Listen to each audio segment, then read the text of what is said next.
So, anong chika friendship?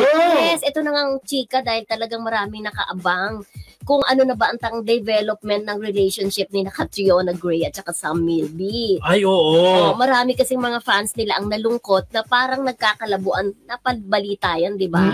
Na parang nagkakalabuan sila. Oo. Eto na. Correct. Diba? Mukhang happy na ulit sila together dahil mukhang okay na sila.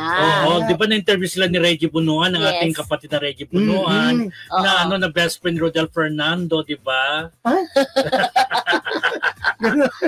Oo, di ba? Na-interview niya si Erickson Raimundo ng Cornerstone. At yun nga, sabi ni Erickson, tuloy daw ang kasal. Si Erickson ang manager po ni Catriona Gray at Sam Milby.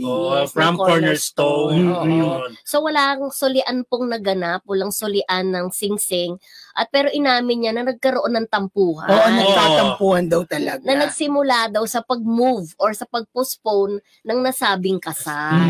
Na supposedly yung kasal ata manggaganap itong May, di ba? Oo, tama pero ba ako?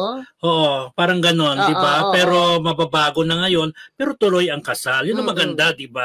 Importante. Kaya nga po, kahit na nagkakalabuan sila, there was a time na spotted pa rin sila kasama nila Isabel Oli at saka ni John Prats na may mga nakakita pa nga raw na tukaan ng tukaan yung dalawa. Ay, bongga. Tukaan daw talaga. Parang mga manok lang, di ba? Pero talagang mahal na mahal talaga nila ang isa't isa. At saka yung tampuhan naman talaga part of natural lang yun. Natural lang sa magkakarelasyon. Normal lang, di ba? So yun ang importante na hindi masasayang kung ano man yung mga kasi yun ang mga naging issue no, nasayang naman daw kung nagpa-reserve na ng yung mga, ano ba tawag doon, events coordinator. Diba? Kasi yun ang mga problema nung iba kung sakaling hindi matuloy, may mga nakausap na palang mga events coordinator, yung florist, wedding coordinator, ganon. So, hindi na po yan masasayang kundi mamumove lang. Ang tanong, saan ba ang kasal pa rin?